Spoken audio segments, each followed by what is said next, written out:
aujourd'hui, on va déguster un chardonnay du Bugey de Sylvain Bois. Donc, c'est un jeune vigneron qui est à Bion, dans le Bugey, qui est installé depuis une dizaine d'années à peu près et qui a repris les vignes de son grand-père. Donc, chaque année, il est dans le Guitachette, donc il se débrouille plutôt bien. Voilà, donc là, on a un chardonnay de 2011. Et au niveau de sol, donc, tu disais, c'était... On est sur des sols argilo-calcaires. Donc, ouais. pour l'expression du chardonnay, c'est bien, c'est vrai que les blancs Ouais. se révèlent assez bien sur l'argilo-calcaire. Et puis, on a aussi l'expression du terroir lui-même. D'accord. Donc, voilà, donc on va voir ce que ça donne. Voilà, c'est parti. Par contre, il me faut une feuille blanche ou quelque chose, alors attends, je vais regarder. C'est tout. Alors, sur la robe, ouais, c'est super clair. c'est un jaune pâle. Super pâle. Très pâle. Très clair, très brillant. Ouais, c'est très brillant. Hein, la surface du disque, on voit que c'est effectivement étincelant. Ouais. Je vais essayer de le montrer. C'est toujours un peu difficile à montrer. Enfin, bon. Donc sur le fait qu'on ait cette brillance, on peut déjà imaginer qu'on a un vin qui est déjà plutôt, bon c'est un vin sec, un vin blanc sec et plutôt acide.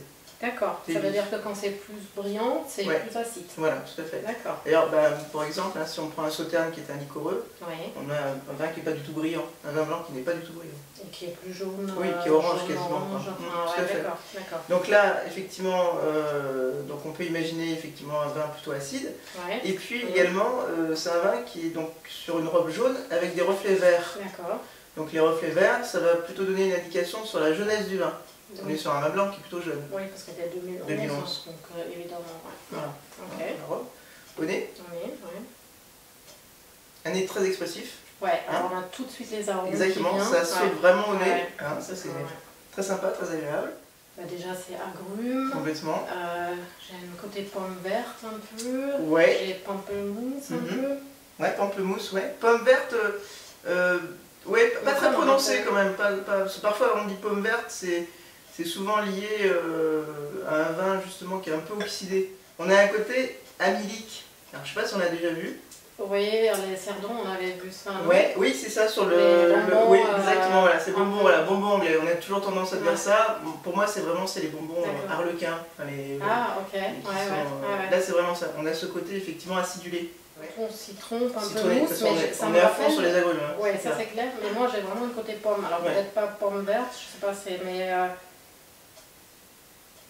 Ouais, ça me rappelle comme si je croque dans une pomme. La pomme, mais la vraie pomme ou la pomme de bonbon? Parce que moi, c'est à la rigueur une pomme de bonbon plus. Non, moi c'est la vraie pomme. D'accord, ok. Enfin, bon, je prends. Ok. On va mettre en bouche.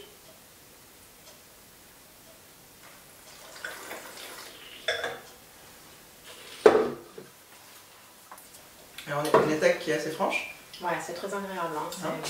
Voilà, en fait c'est exactement ça, c'est le mot, c'est agréable. C'est-à-dire qu'on a un vin qui est une attaque qui est fraîche, franche, un côté donc acidulé aussi qui revient, un côté très vif. Après le milieu de bouche, on a quelque chose qui est plutôt assez rond, assez friand, justement goulayant, c'est pas du tout agressif. Et puis on a une jolie finale aussi, ça dure assez longtemps en bouche. Je trouve qu'il est long en bouche. Voilà. En fait. Donc on a un vin blanc qui est bien équilibré, une belle attaque, bien fraîche, et puis après un joli vin qui se développe derrière. Donc on retrouve, très sympa, on retrouve les mêmes arômes qu'on avait donnés, c'est très floral aussi, on n'a pas noté tout à l'heure, mais on est à côté très floral. D'accord. Parce que c'est un vin qui est très bien dans sa jeunesse. C'est pas forcément un vin qu'on va garder pour le faire évoluer, parce que je pense qu'il va perdre partie un peu de son caractère, donc du coup... en tout cas, il est déjà agréable, enfin, c'est vrai que là, il est super à voir tout de suite. Vin d'apéritif par excellence, c'est vrai qu'on peut commencer un repas avec ça, ça fait une très belle bouche, c'est très agréable, très bien. Après, les accords classiques. Poisson, crustacés, fruits de mer, tout ce qui est effectivement, ça va.